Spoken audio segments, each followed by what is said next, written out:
Hello friends, இன்றைக்கி வீடியோவில் நம்ம என்ன பார்க்க போகிறோம் அப்படின்னா, இன்றைக்கி பார்த்தீங்கன்னா தச்சு வச்சுருக்கக்கூடிய ப்ளவுஸோட கழுத்துக்கு பைப்பிங் நம்ம அழகாக எப்படி தைக்கிறது அப்படிங்கிறத பார்க்க போகிறோம். நம்ம இன்றைக்கி உருட்டு பைப்பிங் தைக்கிறத பார்க்க போகிறோம். அதுக்கப்புறம் பார்த்தீங்கன்னா அது கிளாத்லேயே கட் பண்ணி தைக்க போகிறோம். பிகினர்ஸ்க்குலாம் எளிமையாக புரிகிற மாதிரி சொல்லிக் கொடுத்துருக்கேன். வீடியோவை ஸ்கிப் பண்ணாமல் பார்த்து கற்றுக்கோங்க.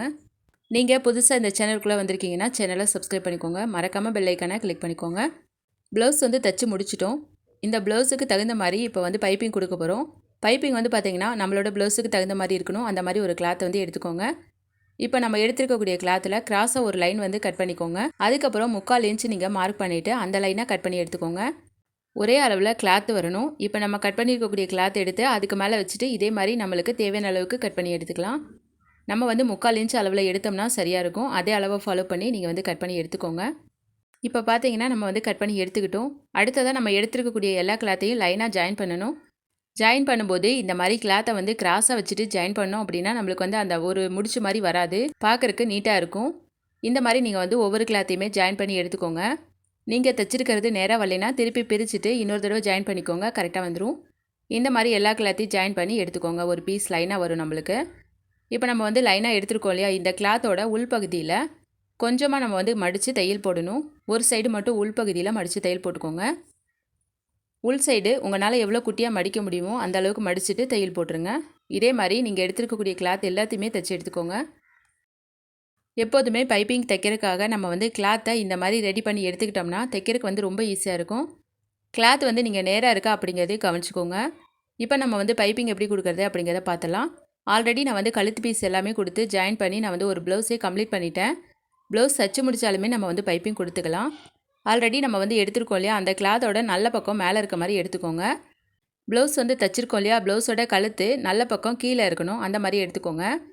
இப்போது நம்மளோட அந்த கழுத்தோட எட்ஜை நம்ம கிளாத்துக்கு மேலே வச்சுட்டு கழுத்தோட அந்த ஓரத்திலே தையல் போடணும்.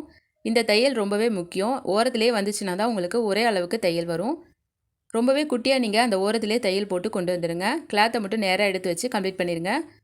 இந்த பக்கம் திருப்பி பார்த்தீங்க அப்படின்னா நம்மளுக்கு நல்ல பக்கம் இருக்குது. இந்த மாதிரி இருந்தால் நீங்கள் தைக்கிறது கரெக்டாக இருக்கும். இதே ஃபாலோ பண்ணிக்கோங்க. இப்போ நம்ம அடுத்ததாக அப்படி லைனாக தைச்சிடலாம். உங்களுக்கு தெரியணுங்கிறக்காக பிங்க் கலர் கிளாத்தை கொஞ்சம் வெளியில் தள்ளி நான் தைச்சிட்ருக்கேன். இதே மெத்தடை ஃபாலோ பண்ணி நீங்கள் கழுத்து ஃபுல்லாகவே தைச்சிருங்க.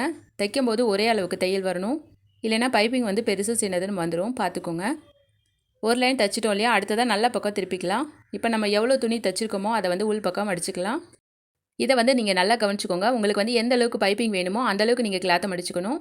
அதே மாதிரி கடைசி வரைக்கும் ஒரே அளவுக்கு தான் நீங்கள் பைப்பிங் கிளாத்தை கொண்டு போகணும். பெரிய அளவுக்கு வேணும்னா இந்த இடத்துல நீங்கள் பெரிய அளவுக்கு உருட்டி தைச்சிக்கோங்க, இல்லைன்னா சின்ன அளவுக்கு பண்ணிக்கோங்க. இது ஒரே மாதிரி இருந்தால் தான் உங்களுக்கு ப்ளவுஸ் பார்க்குறக்கு அழகாக இருக்கும். நான் ரொம்பவே குட்டியாக பைப்பிங் வச்சுக்கிறேன். இதை ரோஸ் கலர் நூல் தான் நம்ம மாற்றணும். எந்த கலர் பைப்பிங் கொடுக்குறோமோ அதே கலருக்கு நூலை மாற்றிக்கோங்க. பைப்பிங்கோட அந்த எட்ஜ் இருக்கு இல்லையா, அதுலேயே நீங்கள் தையல் கொண்டு வந்துடுங்க. இதை அப்படியே மடித்து உள்ளே விட்டுட்டே கம்ப்ளீட் பண்ணிடுங்க. இதே மாதிரி தைச்சி முடிச்சிங்கன்னா உங்களுக்கு பைப்பிங் அழகாக வந்துடும். கிளாத்லேருந்து நம்ம பைப்பிங் வைக்கும்போது பார்த்தீங்கன்னா நம்ம ஒரு சேலையிலேருந்து பைப்பிங் கேட்டால் கூட இந்த மாதிரி நம்ம தைச்சி கொடுத்துக்கலாம். ஏன்னா நம்ம இப்போ த்ரெட் பைப்பிங் அப்படின்னு பார்த்தோம்னா அது வேறு கலரில் தான் நம்மளுக்கு கிடைக்கும். இதுவே பார்த்தீங்கன்னா சேலையிலேருந்து கட் பண்ணி கூட நம்ம பைப்பிங் கொடுத்துக்கலாம்.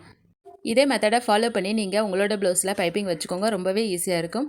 இப்போ நம்ம பைப்பிங் கொடுத்து கம்ப்ளீட் பண்ணிட்டோம். நம்மளோட ப்ளவுஸ் ரெடி ஆகிடுச்சு. இதே மாதிரி உங்களோட டிசைனுக்கு தகுந்த மாதிரி நீங்கள் கலர் கிளாத் எடுத்து பைப்பிங் கொடுத்துக்கோங்க. நான் பிகினர்ஸ்க்குலாம் எளிமையாக புரிகிற மாதிரி தான் சொல்லிக் கொடுத்தேன். உங்களுக்கு புரிஞ்சிச்சா இல்லையா அப்படிங்கிறத கமெண்ட்டில் சொல்லுங்கள். உங்களுக்கு இந்த வீடியோ பிடிச்சிருந்துச்சின்னா மறக்காமல் ஒரு லைக் கொடுத்துருங்க. இதே மாதிரி டெய்லரிங் வீடியோஸ் தொடர்ந்து உங்களுக்கு வேணும்னா இந்த சேனலை சப்ஸ்கிரைப் பண்ணிக்கோங்க. அடுத்த வீடியோவில் நம்ம ப்ளவுஸோட நெக்குக்கு த்ரெட் பைப்பிங் வச்சு எப்படி தைக்கிறது அப்படிங்கிறத சொல்லித்தர போகிறோம்.